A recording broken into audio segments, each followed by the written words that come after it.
এটা হলো ছোট, এর চাইতে দ্বিতীয়টা আরো বড়, তারপরেরটা আরো বড়, সপ্তমটা সবচাইতে বড়। তাহলে বিজ্ঞান একটা সময় এই কথাগুলো যখন উলামায়ে কেরাম বলতেন যে আল্লাহ তাআলা তার বান্দাদেরকে সবচাইতে ছোট জান্নাত যাকে দিবেন তাকে দিবেন কমপক্ষে দুনিয়ার 10 গুণ। কিন্তু বিজ্ঞানের উৎকর্ষতার ফলে এই কথার সুস্পষ্ট প্রমাণ আমাদের সামনে চলে আসে। আল্লাহ তাআলা যদি চান তার কোন গোলামকে দুনিয়ার 10 গুণ পরিমাণ নয়, যদি 10,000 গুণ পরিমাণ এক একটা জান্নাতও দেয়, 6 আকাশের কথা বাদ দেন, এই প্রথম আসমানের নিচের জায়গাটা শেষ হবে না। আল্লাহ তাআলা বলেন সুবহানাল্লাযী আসরা বিআবদিহি লাইলাম মিনাল মাসজিদিল হারামি ইলাল মাসজিদিল আকসা الذي باركنا حوله لنريه من آياتنا। পুত পবিত্র মহিমান্বিত তিনি, যিনি তার বান্দাকে রাত্রকালীন ভ্রমণ করিয়েছেন, রাতের কিছু অংশে রাত্রকালীন ভ্রমণ করিয়েছেন মসজিদুল হারাম থেকে মসজিদুল আকসা পর্যন্ত। এখানে অনেকগুলো প্রশ্ন আছে, আমি 2টা প্রশ্নের জবাব আপনাদের খেদমতে দিব। 1 নম্বর প্রশ্ন, আল্লাহ তাআলা তো চাইলে মসজিদুল হারাম থেকে একেবারে সপ্ত আকাশ তথা মেরাজের সফর করাইতে পারতেন, কিন্তু আল্লাহ তাআলা কেন তার হাবিবকে মক্কা থেকে 1,500 কিলোমিটার দূর মসজিদুল আকসা তথা বাইতুল মুকাদ্দাসে কেন আগে নিলেন, এরপরে কেন সফরটা শুরু করাইলেন? আর নিলেন যেহেতু, কেন ওই মসজিদেই নিলেন, অন্য কোন মসজিদে কেন নিলেন না? আল্লাহ রাব্বুল আলামিন নিজেই জবাব দিয়ে বলেন আল মসজিদুল আকসা আল্লাযী বারাকনা হাওলাহু। মসজিদুল আকসা হলো এমন এক মসজিদ যার চতুর্পাশ হলো বরকতময়। সুবহানাল্লাহ বলেন। এই মসজিদের আলাদা অনেকগুলো বৈশিষ্ট্য আছে। মক্কা এবং মদিনার মুহাব্বত যেমন আমাদের অন্তরে আছে, অনুরূপভাবে প্রত্যেকটা মুমিনের অন্তরে মসজিদুল আকসার মুহাব্বত থাকার দরকার আছে না নাই? লা ইলাহা ইল্লাল্লাহু মুহাম্মাদুর রাসূলুল্লাহ সাল্লাল্লাহু আলাইহি ওয়াসাল্লাম। আলহামদুলিল্লাহ, ঐতিহ্যবাহী চাঁদপুর জেলার অন্তর্গত দক্ষিণ মৈশাদী নুরানি তালিমুল কোরআন হাফিজিয়া মাদ্রাসার হাফেজ ছাত্রদের পাগড়ি প্রদান উপলক্ষে 11তম বার্ষিক ইসলামী মহাসম্মেলন, 2 দিনব্যাপী 11তম বার্ষিক ইসলামী মহাসম্মেলনের সম্মানিত শ্রদ্ধেয় সভাপতি, আমন্ত্রিত উলামায়ে কেরাম, সামনে উপস্থিত মুরব্বিয়ানে কেরাম, সমবয়সী যুবক বন্ধু, স্নেহের ছোট ভাই এবং পর্দার অন্তরালে অবস্থানরত সম্মানিতা শ্রদ্ধা মা ও বোন, দয়াময় আল্লাহ রাব্বুল আলামিনের দরবারে অগণিত শুকর যে মহান মালিক আমাদের হায়াতে বরকত দিয়ে সুস্থ রেখে দীর্ঘক্ষণ অবধি উলামায়ে কেরামের জবান থেকে বহুত গুরুত্বপূর্ণ কথা শ্রবণ করবার, আমাকেও আপনাদের খেদমতে কিছু কথা বলবার সুযোগ যে মহান মালিক দান করেছেন, সে মহান মালিককে খুশি করার জন্য মহব্বতের সাথে জবান খুলে অন্তর থেকে আমরা একবার কালিমাতুশ শুকর পাঠ করি, আলহামদুলিল্লাহ। অগণিত দুরুদ ও সালাম সৈয়দুল আম্বিয়া, আশরাফুল আম্বিয়া, খাতামুল আম্বিয়া, ইমামুল মুরসালিন, রহমাতুল লিল আলামিন মুহাম্মাদুর রাসূলুল্লাহ সাল্লাল্লাহু আলাইহি ওয়াসাল্লামের উপর। আমি আপনাদের খেদমতে পবিত্র কোরআনুল কারীমের সূরা বনী ইসরাঈলের প্রথম আয়াত তিলাওয়াত করেছি। আল্লাহ তাআলার কাছে তৌফিক চাই, আল্লাহ তাআলা কিছু কথা আমাকে বলবার তৌফিক দান করেন, যে কথাগুলো আমাদের দুনিয়া আখিরাতের জন্য কল্যাণকর হয়। সকলে বলি আমিন। সম্মানিত উপস্থিতি, এখন রজব মাস একেবারে শেষের দিকে। আজকে 29 তারিখ। আজকে হয়তো শেষও হতে পারে, আগামী তারিখটা হয়তো 1 তারিখও হতে পারে, অথবা 30 তারিখও হতে পারে। এই রজব মাস এটা বরকতময় এক মাস। এই মাসের যখন আগমন ঘটত, রাসূলুল্লাহ সাল্লাল্লাহু আলাইহি ওয়াসাল্লাম আল্লাহ তাআলার কাছে দোয়া করতেন, আল্লাহুম্মা বারিক লানা ফি রজব ওয়া শাবান ওয়াবাল্লিগনা রমাদান। আল্লাহ আপনি আমাদেরকে রজব শাবানের বরকত দান করেন এবং আমাদের হায়াতকে রমজান পর্যন্ত পৌঁছায়া দেন। অনেকে বলে, যারা একটু বেশি কট্টরপন্থী টাইপের, বলে এটা কোনো না, দুর্বল হাদিস। আচ্ছা রাখেন একদিকে হাদিসটা, বুঝলাম দুর্বল, কিন্তু বলেন তো কথাটা অতি জরুরি কি নয়? এই দোয়াটা, এই কামনাটা হাদিসে না আসলেও প্রত্যেকটা মুমিনের হৃদয়ে থাকার দরকার ছিল কি ছিল না? এজন্য আমরা সব সময় দোয়া করব যে আল্লাহ আপনি আমাদেরকে রজব শাবানের বরকত দেন, আমাদের হায়াতকে রমজান পর্যন্ত পৌঁছায় দেন। এই রজব মাস, এটা হলো আল্লাহ তাআলা কর্তৃক নির্ধারিত সম্মানিত মাসসমূহের একটি মাস। একেবারে আসমান জমিন সৃষ্টি থেকে নিয়ে আল্লাহ তাআলা 12টি মাস নির্ধারিত করেছেন। কয়টা মাস? 12 মাসে যে বছর, এটা খ্রিস্টীয় বর্ষের মাধ্যমে শুরু হয়েছে তা না, বাংলা বর্ষের মাধ্যমে শুরু হয়েছে তা না। এই হিসাব, বছরে 12 মাসের হিসাব আসমান জমিন সৃষ্টি থেকেই নিয়ে নির্ধারিত করছেন কে? আল্লাহ তাআলা বলেন, ইন্না ইদ্দাতাশ শুহুরি ইনদাল্লাহি 12 শাহরান ফি কিতাবিল্লাহ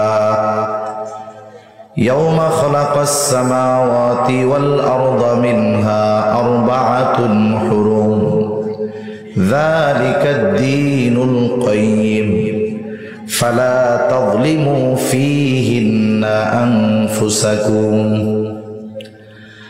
আল্লাহ তাআলা আমাদেরকে জানায় দিলেন আসমান জমিনের সৃষ্টি থেকে নিয়ে মাস 12টা, এর মধ্যে 4টি মাস হলো সম্মানিত মাস। কয়টা মাস? 4টি মাস সম্মানিত মাস। সম্মানিত মাসের 3টি মাস হলো ধারাবাহিক। 3টি মাস ধারাবাহিক। আমাদের মুসলিম সমাজের অবস্থা হইল, আমি অনেক জায়গায় মাহফিলে গিয়া একেবারে ভর মজলিসে জিজ্ঞাসা করছি, বলেন তো আজকে চন্দ্র কোন মাস, বছর বলা লাগবে না, বলেন তো কোন তারিখ, একজনও কইতে পারে না। বলেন তো কোন মাস, হায় হায়, একজনও কইতে পারে না। এরপরে আর আমি যেন লজ্জা না পাই এজন্য আর জিজ্ঞাসা করি নাই। অথচ দেখেন ইংরেজি বাংলা তারিখ খুব হিসাব আমাদের মধ্যে রাখার লোক আছে না নাই? কতজন ক্ষণ গুনতেছে যুবকদের মধ্যে, এই যে 14ই ফেব্রুয়ারি আসতেছে, 14ই ফেব্রুয়ারি আসতেছে, এটা হলো বিশ্ব ভালোবাসা দিবস নামে যদিও আমাদেরকে চালায়া দেওয়া হয়, এটা হলো বিশ্ব বেহায়া দিবস। আমাদের আগামী প্রজন্মকে গুনার সমুদ্রে, অশ্লীলতার সমুদ্রে, জেনা ব্যভিচারের সমুদ্রে ভাসায়া দেওয়ার জন্য এক শ্রেণীর মুসলিম নামধারী মুনাফিক এই সেকুলার গুলো 14ই ফেব্রুয়ারি আমদানি করে আমাদের আগামী প্রজন্মকে ধ্বংস করে দিতে চায়, ঠিক কিনা বল? সেজন্য এই বেহায়া দিবস উপলক্ষে, বেহায়া দিবসকে কেন্দ্র করে কোন মুসলমান কাউকে শুভেচ্ছা জানাতে পারে না। সে যদি মুসলমান হয় কাউকে শুভেচ্ছা জানাতে পারে না, আর কেউ যদি তাকে শুভেচ্ছা জানায় সে তাকে বুঝাইয়া দিবে যে ভাই এই দিবসের সাথে মুসলমানদের কোনো সম্পর্ক নাই। এ তারিখগুলো আমাদের হিসাব ঠিক আছে। এরপরে 31শে ডিসেম্বর 31st নাইট পালন করতে হবে, এগুলা ঠিক আছে। কিন্তু যেই সময়গুলোর সাথে, যেই মাসের সাথে, যেই তারিখের সাথে আমাদের ইবাদতের সম্পর্ক, ওই তারিখ সময়গুলোর হিসাব সমাজের অধিকাংশ মুসলমানের খবরও নাই, ঠিক কিনা বলেন? আমরা যে হজ করি, হজ এই চন্দ্র বছরের সাথে সম্পৃক্ত, যাকাত এটার সাথে সম্পৃক্ত, এই যে রোজা আসতেছে মধ্যে মাত্র 1 মাস, এটার সাথে সম্পৃক্ত। এজন্য আমাদের সমাজের কমপক্ষে কিছু মানুষের এই তারিখগুলোর ব্যাপারে সর্বোচ্চ সতর্কতার সাথে হিসাব রাখার দরকার, ঠিক কিনা বলেন? কয়েক জায়গায় আমি এই কথাটা বলছি, আপনাদেরও বলি, প্রত্যেকটা মসজিদে একটা বোর্ড বানায় দেওয়ার দরকার, যেই বোর্ডের মধ্যে ইংরেজি তারিখ বাংলা তারিখের দরকার নাই, ওইটা সবাই জানে।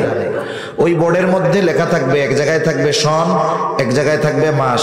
একটু কষ্ট করে ইমাম মুয়াজ্জিন সাহেবরা একটু কষ্ট করে ওইখানে মাসের জায়গায় মাসের নামটা লিখবে, ওইটা তো আর 1 মাসে মোছা লাগবে না। সন লিখলে 1 বছরে আর পরিবর্তন করা লাগবে না। একটু কষ্ট করে প্রত্যেক দিনের তারিখটা যদি বড় করে একটু লিখে দেয়, কমপক্ষে সমাজের নামাজি মুসল্লি যারা আছে ওরা একটু জানতে পারবে যে কোন মাস, কোন বছর, কোন তারিখ, ঠিক কিনা বলেন? এই সিস্টেমটা করার দরকার।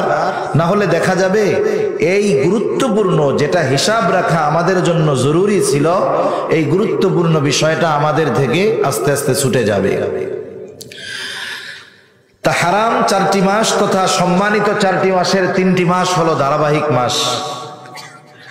সেই 3টা কি? জিলকাদ, জিলহাজ, মুহররম, আর একটা হলো রজব। আল্লাহ তাআলাও সেই মেসেজ আমাদেরকে দিয়েছেন আমাদের জন্য কি করণীয় ছিল।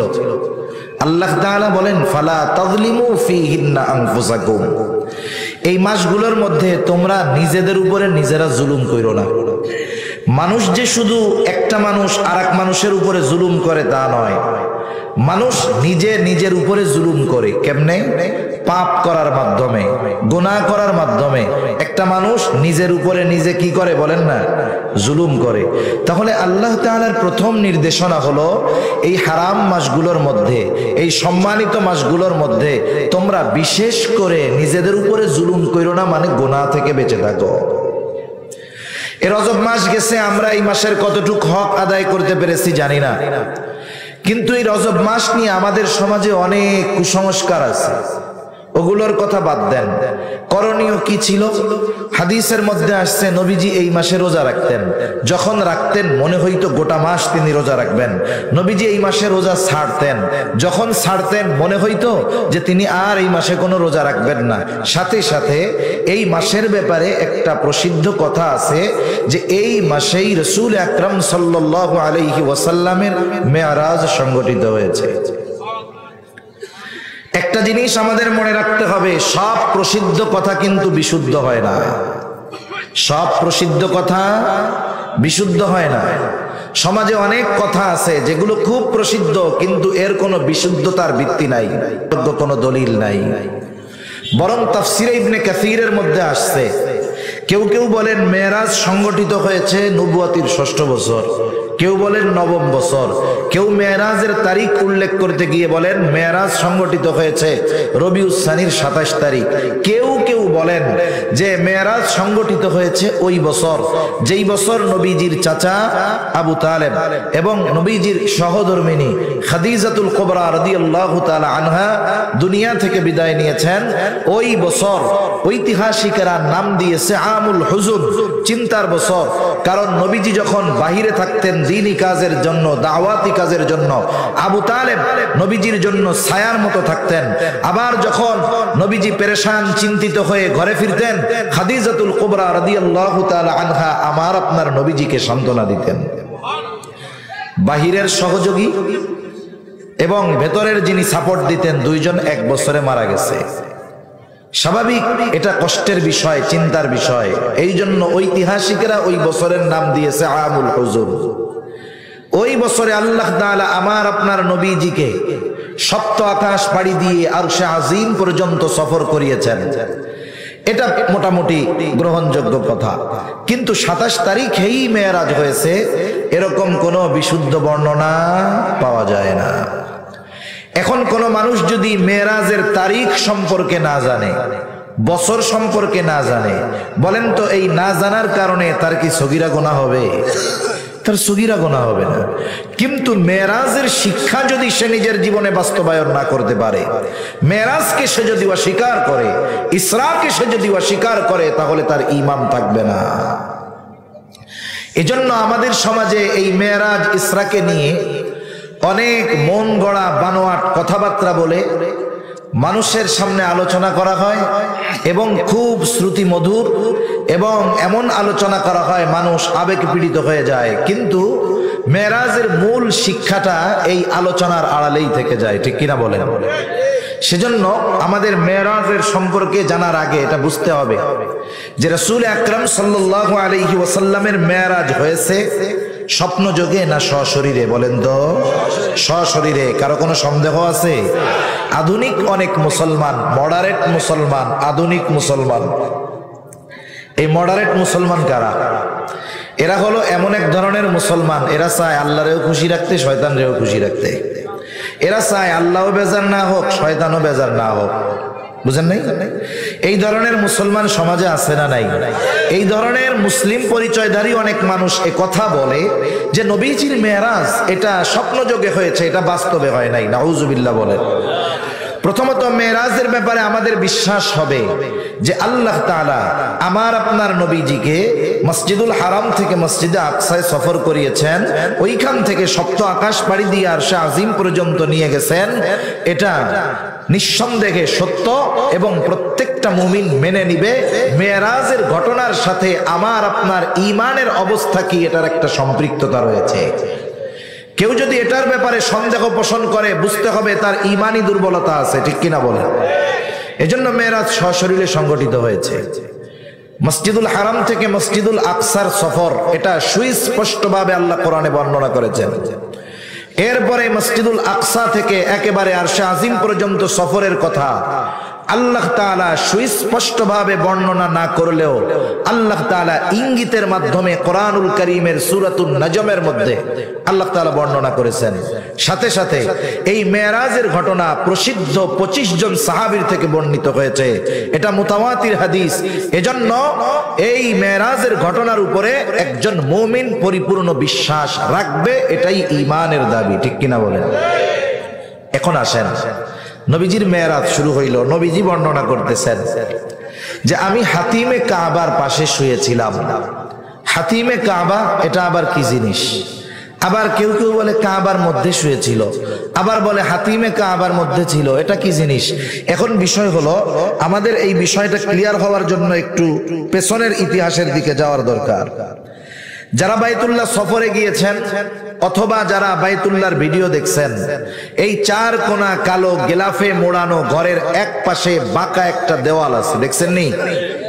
ওই দেওয়ালের ভেতরের অংশ, মানে দেওয়াল থেকে নিয়ে এই কাবার দেয়াল পর্যন্ত যেই জায়গা, ওটা হাতিমে কাবা, আর ওটা হলো মূল কাবার অংশ। এখন প্রশ্ন হতে পারে, যদি মূল কাবার অংশ হয় তাইলে এটা ওই চার দেয়ালের ওই ঘরের মধ্যে নাই কেন? রাসূল আকরাম সাল্লাল্লাহু আলাইহি ওয়াসাল্লাম, রাসূলুল্লাহ সাল্লাল্লাহু আলাইহি ওয়াসাল্লাম আয়েশা সিদ্দিকা রাদিয়াল্লাহু তাআলা আনহা থেকে বর্ণিত হাদিস, তিনি বলতেন যে আমার মন চায় আমি কাবাকে ইব্রাহিমি স্ট্রাকচারে ফিরায় দেই। ইব্রাহিমি স্ট্রাকচার কি ছিল? ইব্রাহিম আলাইহিস সালাম যখন কাবার পুনর্নির্মাণ করেন, হাতিমে কাবা চার দেয়ালের ভিতরেই ছিল। পরবর্তীতে কুরাইশেরা এই ঘর নির্মাণের সময় অর্থ অভাবের কারণে এরা ওই ঘরকে ছোট বানিয়েছে, ওই অংশটা আর ভেতরে ইনক্লুড করাতে পারে নাই, ওটাকে বাহিরে রাখছে, ওটাকে আলাদাভাবে চিহ্ন দিয়ে রাখছে। ইব্রাহিম আলাইহিস সালাতু ওয়াস সালামের সময় কাবা দরজা ছিল একেবারে মাটির সাথে, দুইটা দরজা ছিল, একটা দিয়ে ঢুকতো আর একটা দিয়ে মানুষজন বের হইত। কিন্তু কুরাইশরা দরজা উঁচু করে দিয়েছে, একটা বন্ধ করে দিয়েছে, যাতে সবাই মন চাইলে না ঢুকতে পারে। এটা তাদের নিজস্ব বৈশিষ্ট্য ঠিক রাখার জন্য সকলের জন্য ওই দরজা ওপেন রাখে নাই। নবীজির ইচ্ছা ছিল যে তিনি দরজাকে একেবারে সমতলে দিবেন, দুইটা দরজা দিবেন, কাবাকে বড় বানায়া দিবেন, যেই আকৃতি ইব্রাহিম আলাইহিস সালামের সময় ছিল, এটা নবীজির ইচ্ছা ছিল। কিন্তু কেন করেন নাই? আয়েশা সিদ্দিকা রাদিয়াল্লাহু তাআলা আনহা থেকে বর্ণিত, নবীজি করেন নাই ফিতনার আশঙ্কায়। কিসের আশঙ্কায়? তবে নবীজির মনে এই আশা ছিল, নবীজির মনে এই আশা ছিল। অনেক পরে আব্দুল্লাহ ইবনে জুবায়ের রাদিয়াল্লাহু তাআলা আনহু, আয়েশা সিদ্দিকা রাদিয়াল্লাহু তাআলা আনহার ভাগ্নে আসমা বিনতে আবু বকর রাদিয়াল্লাহু তাআলা আনহার ছেলে আব্দুল্লাহ ইবনে জুবায়ের, উনি খালার কাছে শুনছেন নবীজির অন্তরে এই আশা ছিল, কিন্তু ফিতনার আশঙ্কায় করেন নাই। উনি তখন একটা দেখলেন যে এমন একটা পরিবেশ এখন বাইতুল্লাহ আছে, মক্কায় আছে, যদি ইব্রাহিমি স্ট্রাকচারে কাবাকে ফেরায়া আনা হয় তাহলে ফিতনার আশঙ্কা নাই। উনি ওইটাকে আবার ইব্রাহিমি আকৃতিতে আনলেন। এটাকে কেন্দ্র করে এক সময় হাজ্জাজ বিন ইউসুফ আব্দুল্লাহ ইবনে জুবায়ের রাদিয়াল্লাহু তাআলা আনহুকে নৃশংসভাবে শহীদ করলেন। এই হাজ্জাজ বিন ইউসুফ হাজার হাজার সাহাবায়ে কেরামকে নৃশংসভাবে শহীদ করেছে। হাজ্জাজ বিন ইউসুফ আবার ওটাকে ভেঙে কুরাইশরা যেরকম বানাইছিল এরকম করে ফেললো। এর পরবর্তীতে আবার ইব্রাহিমী স্ট্রাকচারে কাবাকে ফিরায় নেওয়ার আলোচনা হয়েছিল নাই। আব্দুল্লাহ ইবনে জুবায়ের রাদিয়াল্লাহু তাআলা আনহু ওই পরিবর্তন করার কারণে সেই আশঙ্কা বাস্তবে পরিণত হয়েছে। এটা যদি অতি জরুরি হইতো তাহলে নবীজি সাল্লাল্লাহু আলাইহি ওয়াসাল্লাম নিজ হাতে এটাকে পরিবর্তন করতেন। আর যদি এভাবে বারবার কাবাকে সংস্কার করা হয়, ভাঙচুর করা হয়, তাহলে কাবার যেই আজমত এটা সামান্য হলেও ক্ষুণ্ণ হবে। এজন্য যে অবস্থায় আছে এই অবস্থায় থাক। তাহলে হাতিমে কাবার পাশে নবীজি সাল্লাল্লাহু আলাইহি ওয়াসাল্লাম ছিলেন। জিবরাইল আলাইহিস সালাম আসলেন, ওনাকে নিয়ে গেলেন জমজম কূপের কাছে। একটি স্মরণের পাত্রের মধ্যে ঈমান ও হিকমতে পরিপূর্ণ ছিল। রাসূল আকরাম সাল্লাল্লাহু আলাইহি ওয়াসাল্লামের অন্তরকে ঈমান ও হিকমত দ্বারা পরিপূর্ণ করে দেওয়া হলো। সাথে সাথে নবীজির শক্কে সদর করে, বুক বিদীর্ণ করে, বুক চিরে, নবীজির ভেতর থেকে হার্ট বের করে জমজমের পানি দিয়ে পরিষ্কার করে আবার প্রতিস্থাপন করে দেওয়া হলো। এই যে মেরাজের ঘটনা, এ কি আজকের না ১৫০০ বছর আগের? নবীজি এই ঘটনা বলছেন, উলামায়ে কেরাম মানুষের সামনে ১৫০০ বছর ধরে এই ঘটনা বলতেছে কি বলতেছে না? আজকের জামানায় যেমন ইসলাম বিদ্বেষী আছে, নাস্তিক আছে, মুরতাদ আছে, ১৫০০ বছর ধরে এইরকম নাস্তিক মুরতাদ দুনিয়ায় ছিল কি ছিল না? যারা মেরাজকে অস্বীকার করত, এরা বলতো, আরে মিয়া, ৭ আকাশ পাড়ি দিয়ে আরশে আজিম পর্যন্ত যাওয়ার কথা পরে থাক, একটা মানুষের বুক যদি চেরা হয়, হৃৎপিণ্ড জিনিস মানুষ কল্পনাও করে নাই, মানুষ অসম্ভব মনে করত।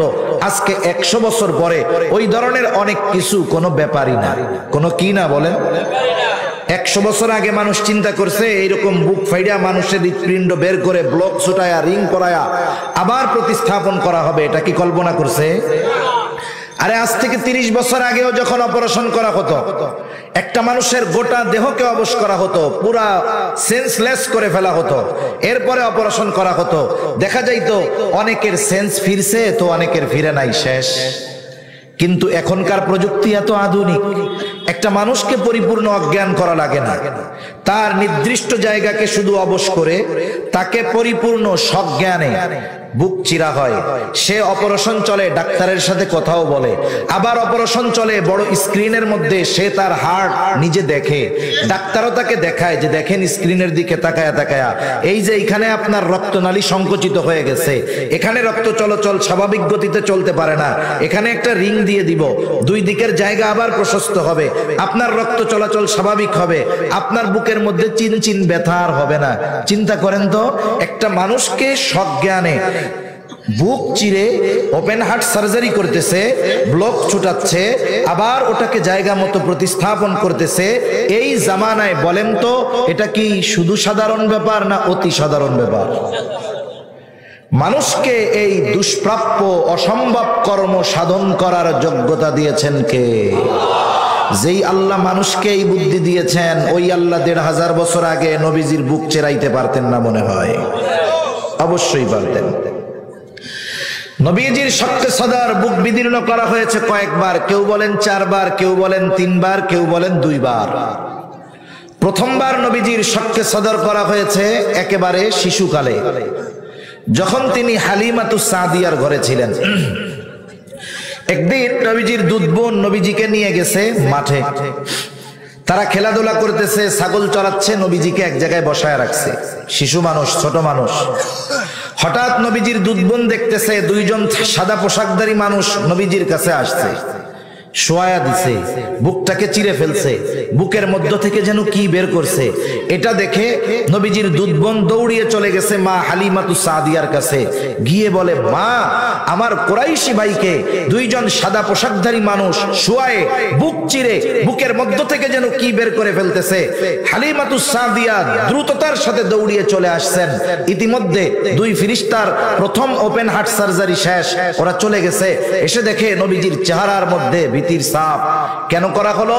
কারণ প্রত্যেকটা মানুষের শিশুকালে বা প্রত্যেকটা শিশুর শিশু সুলভ কিছু আচরণ আছে না নাই? আছে।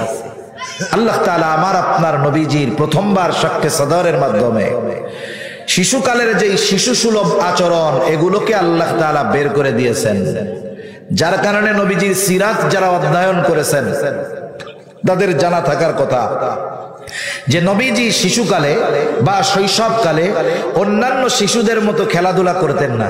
তিনি এক জায়গায় বসে থাকতেন, তার দিকে তাকালে মনে হতো তিনি গভীর কোনো বিষয় নিয়ে চিন্তা করতেছেন, ফিকির করতেছেন। এরপরে আরেকবার করা হয়েছে যৌবনকালে। কেন? কারণ যৌবনকালে প্রত্যেকটা মানুষের বয়সের সাথে সাথে তার ইচ্ছা চাহিদার কিছু পরিবর্তন ঘটে কি ঘটে না? আল্লাহ তাআলা যৌবনকালে নবীজির শাক্কে সদরের মাধ্যমে যৌবনকালীন যেই চাহিদাগুলো আছে, বিষয়গুলো আছে, যেগুলো আল্লাহ তাআলা বের করার প্রয়োজন মনে করেছেন, ওই বিষয়গুলো নবীজির থেকে বের করে দিয়েছেন। এখন প্রশ্ন হলো, কেন এটা করা হলো? কেন করা হলো? আমার আপনার নবীজির চারিত্রিক বৈশিষ্ট্যের অন্যতম একটি বৈশিষ্ট্য হলো আমার আপনার নবীর চরিত্র।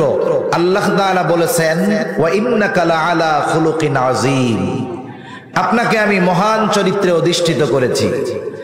আমার আপনার নবীজির চরিত্র নবুয়তির পরেই যে শুধু মহান চরিত্র ছিল তা নয়, আমার আপনার নবীজির চরিত্র নবুয়তির আগেও মহান চরিত্র ছিল।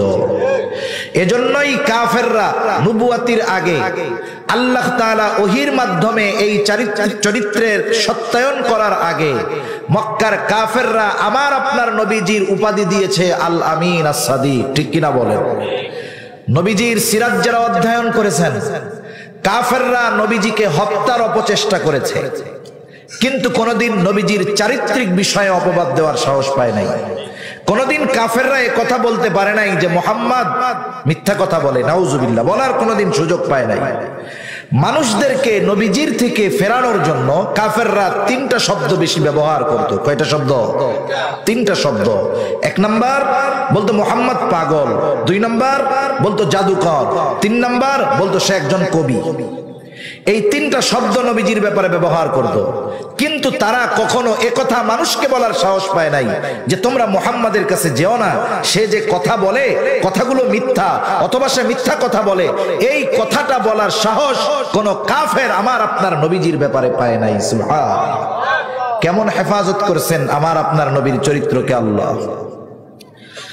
এখন কথা হলো, আমার আপনার নবী নবুয়তির পরে শরীয়তের অনেক বিষয় আছে শরীয়ত নিষিদ্ধ করেছে, যেটা নবুয়তির পরেও বৈধ ছিল। যেমন মদ পান, এটা নবুয়তির পর পর হারাম ঘোষণা করা হয় নাই। মদ অনেক পরে হারাম ঘোষণা করা হয়েছে, তাও একবারে না, 3 ধাপে মদকে আল্লাহ তাআলা হারাম করেছেন। কয় ধাপে? 3 ধাপে। নবুয়তির পরে অনেক সাহাবায়ে কেরাম যারা ঈমান এনেছেন, মদ হারাম না হওয়ার কারণে তারা মদ পান করতেন, কারণ শরীয়ত হারাম করে নাই, স্বাভাবিক বিষয়। কিন্তু এই কথা কেউ বলতে পারবে না যে আমার আপনার নবী নবুয়তির পরে তো বহু দূরের কথা, আমার আপনার নবী নবুয়তির আগে গোটা 40 বছরে মদ পান তো বহু দূরের কথা, নবীজি কোনোদিন কোনো মদের পাত্র স্পর্শ করেছেন এটা কেউ কোনোদিন বলতে পারবে না। আল্লাহ তাআলা আমার আপনার নবীজির মাধ্যমে যেই বিষয়গুলোকে শরীয়তে নিষিদ্ধ করেছেন, হারাম করেছেন, আল্লাহ তাআলা আমার আপনার নবীজির নবুয়তির আগে ওই বিষয়গুলো থেকে বিশেষ ব্যবস্থাপনায় আল্লাহ তাআলা আমার আপনার নবীজিকে হেফাজত করেছেন। এজন্য নবীজির চরিত্র নবুয়তির আগেও যেমন পরেও তেমন। একটা দুইটা উদাহরণ দিলে বুঝতে সহজ হবে। আপনাদের কষ্ট হইতেছে নাকি? চিন্তা করতেছে আগের দুই হুজুর সুর টুর দিল না, ইনিও দেখি সুর মুর দেয় না। কথা তো বুঝতেছেন। একটা উদাহরণ নবীজি বলেন, তখন আমি এক বালক, এখনো প্রাপ্তবয়স্ক হই নাই। মক্কার মধ্যে একটা বাড়িতে বিবাহ অনুষ্ঠান হবে, সব মানুষের দাওয়াত দেওয়া হয়েছে। রাত্রে খাওয়া দাওয়ার পরে ওই বাড়িতে বিশেষ আয়োজন হলো নাচ গানের অনুষ্ঠান। আমাদের বিভাগের মধ্যে সব অন ইসলামিক কামকাজ, একটা শুধু ইসলামিক কামকাজ আছে। কোনটা আছে জানেননি? হুজুরের ডাইকে নিয়ে বিবাহটা পড়ায়, এরপরে কই হুজুর যান, এই পরিবেশে আর আপনার থাকার দরকার নাই। ঠিক কিনা কন? এজন্যই আমরা দেখি যে বাংলাদেশে প্রতি মিনিটে অফিসিয়াল হিসাবে প্রতি মিনিটে এক একটা তালাক হয়। এটা শহরের হিসাবকে কেন্দ্র করে বলা হয়েছে, কিন্তু গ্রাম অঞ্চলে তো আমরা দেখি এক চাচা যে চাচিরে বছরে কয় হাজার তালাক দেয় তার হিসাব নেই, এরপরেও তারে নিয়ে ঘর সংসার করে, আরো 3-4টা পোলা পান নাকি হয়ে গেছে গা। এখন এই 3-4টা পোলা পান এদেরকে কি বলবেন? এখন যাই হোক,